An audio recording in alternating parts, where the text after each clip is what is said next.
Bonjour Charles Decamp. Bonjour Philippe, bonjour à tous. Le mousquetaire, place au journal des médias. Charles, qu'avez-vous au sommaire ce matin? Le nouvel habillage d'M6 en exclut, valeur actuelle condamnée de toutes parts, un point sur la rentrée des talks et une série qui va faire parler. Mais on commence évidemment par les audiences. Qu'est-ce que les Français ont regardé ce week-end à la télévision? Vendredi soir, ils ont plébiscité le premier épisode de la 25e saison de Koh-Lanta. Ils étaient 5,7 millions pour ce lancement, soit 31% du public et 44% des femmes de moins de 50 ans. C'est 1 million de plus que la saison précédente lancée en février dernier et près de 6 points de part d'audience en plus. Pour prendre un peu plus de recul, il s'agit du meilleur lancement de l'émission depuis 2017. Koh-Lanta a fait du mal à Candice Renoir sur France 2 qui a signé un retour en baisse, tandis qu'M6 s'est classé 3e avec la série américaine Bull, globalement stable. Et samedi, c'est France 3 qui a dominé avec la fiction en rediffusion Meurtre dans le Morvan, suivi par 4,3 millions de téléspectateurs, soit 21,8% du public. C'est quasiment autant que lors de sa première diffusion en inédit. incroyable. Deuxième, The Voice Kids a repris des forces après son retour timide le week-end précédent. 3,8 millions de téléspectateurs, soit 22,1% du public, en hausse de 500 000 personnes. Troisième, Fort Boyard n'a pas à rougir. L'émission reprend des forces aussi sur une semaine, après 3 millions de téléspectateurs, soit 16,4% du public.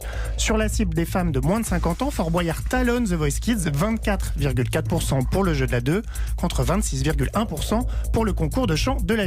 Et on en arrive aux audiences d'hier soir, dimanche. Alors, ce dimanche, TF1 a pris la tête avec Taxi 5 inédit. Le film a séduit 5 millions de téléspectateurs, soit 23,3% du public et 32,3% des femmes de moins de 50 ans. France 2 suit avec la comédie française Garde alternée, également inédite. 3,8 millions de téléspectateurs étaient au rendez-vous, soit 17,3% du public.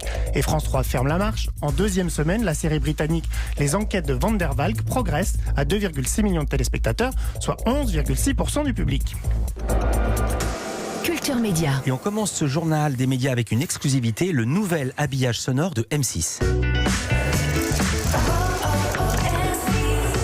Ce jingle, vous le connaissez, oui. c'est celui d'M6 depuis 2015, mais demain, exit le oh oh oh.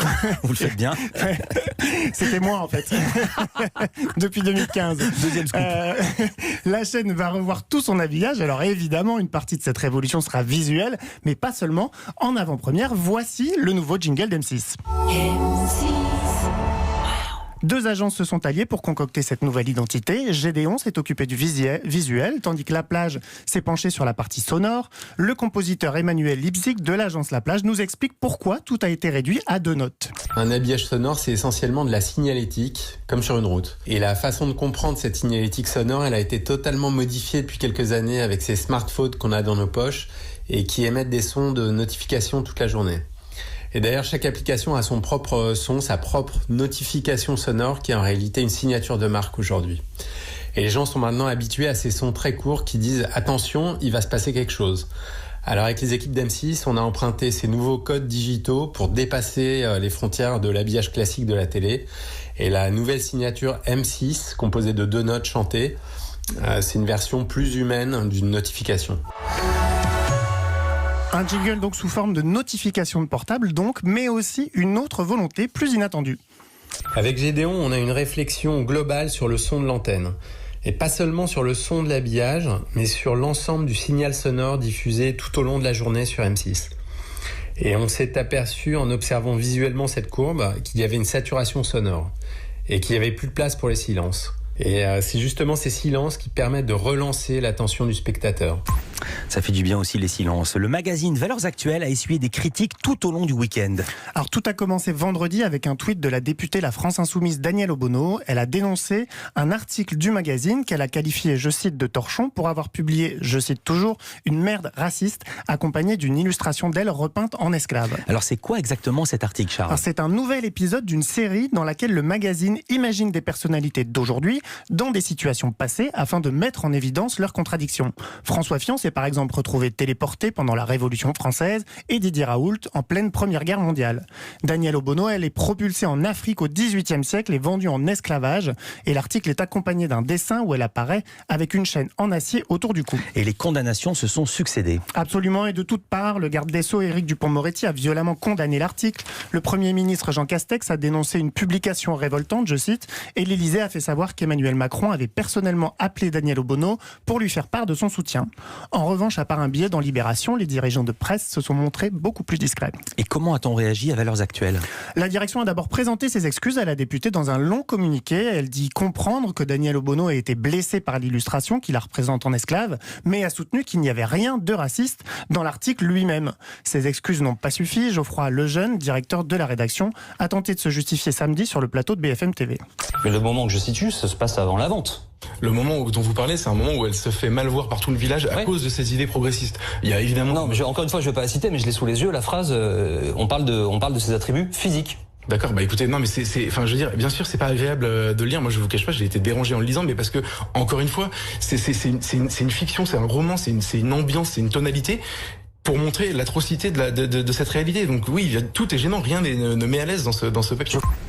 Invité sur la même antenne, Daniel Obono a fait savoir qu'elle réfléchissait à porter plainte contre le magazine, déjà condamné, on le rappelle, en 2015 pour provocation à la discrimination, la haine ou la violence envers les Roms. Et puis ce lundi, c'est la rentrée des talk-shows. Cette année, les 3 talks majeurs de la télé française ont calé leur rentrée le même jour. C'est à vous sur France 5, Touche pas à mon poste sur C8 et Quotidien sur TMC seront tous de retour ce soir. Et vous n'allez pas me dire non, il y a du nouveau. Mais oui. Évidemment. Et les plus gros changements interviendront sur C8, où la programmation va sensiblement évoluer. Tous les soirs, Cyril Hanouna sera aux commandes de 3 émissions en direct. Balance ton poste à 17h45 pour débattre de l'actualité. Touche pas à mon poste à 18h45 pour parler médias. Et le jeu Apprendre ou à laisser à 20h15. C'est la plus belle rentrée qu'on ait proposée avec C8 depuis mes débuts. Parce que déjà, on propose 3 offres complètement différentes et tout en direct. C'est la première fois qu'on va faire 3 émissions différentes en direct. Une émission de débat, une émission de divertissement TPMP et un jeu. Et déjà, moi, de passer d'un plateau à un autre, je trouve ça fou. Le dispositif, on est la seule chaîne à proposer ça. On est le seul talk en direct tous les soirs et on continuera à être maintenant un talk en direct, une émission de débat en direct et un jeu en direct. Donc voilà, c'est excitant. Cyril Hanouna au micro de Louise Bernard. Alors au sein même de TPMP, il y aura du changement. Mathieu Delormeau, chroniqueur depuis 5 ans, ne sera pas présent autour de la table, mais l'équipe se renouvellera, avec notamment un poids lourd de la télé, Patrice Laffont, qui viendra régulièrement participer au débat. Cyril Hanouna promet aussi évidemment du divertissement et du rire, avec l'arrivée de nouveaux humoristes, Ben H, Louis Gilly et Patrick Chanfray, le tout en respectant évidemment les précautions sanitaires. On a mis des plexis entre les chroniqueurs. C'est vrai qu'on a des distances de sécurité aussi. On aura 50% du public seulement, parce qu'une cinquantaine de personnes, et donc ils porteront des masques. On a mis en place des masques transparents pour quand même qu'on voit les dents des gens, qu'on les voit quand même sourire s'ils se marrent sur l'émission.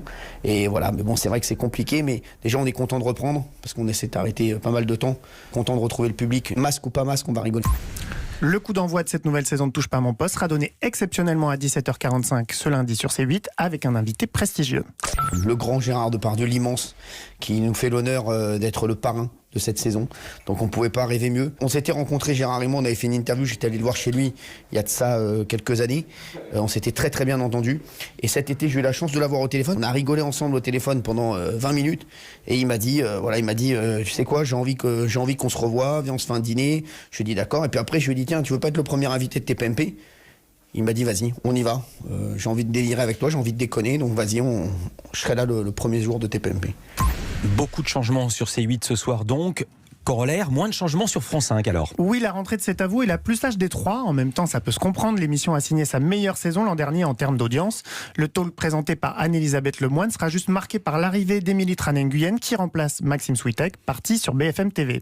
Patrick Cohen conservera son édito et le dîner de deuxième partie d'émission, qui n'avait pas pu se tenir depuis mars, sera de retour. Rendez-vous dès 19h sur France 5 avec autour de la table Vanessa Paradis et le directeur général de l'assistance publique Hôpitaux de Paris, Martin Hirsch. Et du côté de Quotidien sur TMC.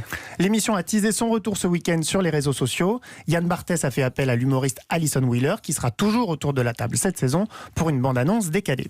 De l'info, des interviews exclusives, des corps bien galbés, des courses-poursuites en bagnole, le professeur Raoult nu, vous en aurez pour votre argent. De la baston, des cascades et des explosions.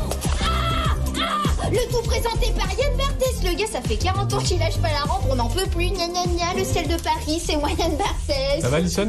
Hein ? Je te dérange pas ? Mais c'est toi qui me demandes de faire une bande-annonce, alors moi je fais un truc vendeur. Pas de bouleversement dans l'émission, mais quelques évolutions à la marge. L'humoriste Pablo Mira quitte l'émission. La blogueuse Maya Mazorette tiendra une chronique consacrée à la sexualité. La journaliste Ambre Chalumeau parlera culture dans une séquence baptisée La BAC, pour Brigade des affaires culturelles. Et la journaliste Sophie Dupont parlera politique. Mais c'est le vendredi que Quotidien va le plus changer, avec une offre plus magazine. La journaliste Salia Braclia, qui officie désormais tous les matins sur France Info, sera aux commandes d'un rendez-vous intitulé 2022. Le chef Juan Arbalez, qui avait donné des cours de cuisine aux téléspectateurs de Quotidien pendant le confinement, proposera pour sa part une recette liée à l'actu de la semaine. Coup d'envoi ce soir, exceptionnellement dès 18h20 sur TMC, avec Jean-Michel Blanquer, Julien Doré et Valérie Lemercier. Dès demain, l'émission reprend son horaire normal et démarrera à 19h25. Et on termine ce journal avec une série qui risque de faire parler. La chaîne américaine HBO a commencé à développer une fiction sur un personnage inattendu, Ivanka Trump, la fille de Donald Trump.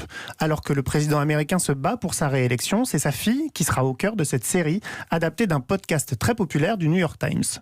Ce podcast a été lancé en août 2019, il compte 12 épisodes qui retracent toute la vie d'Ivanka Trump. Elle a 8 ans dans le premier, puis on suit le divorce de ses parents, ses années de rébellion, sa rencontre avec son mari, Jared Kushner.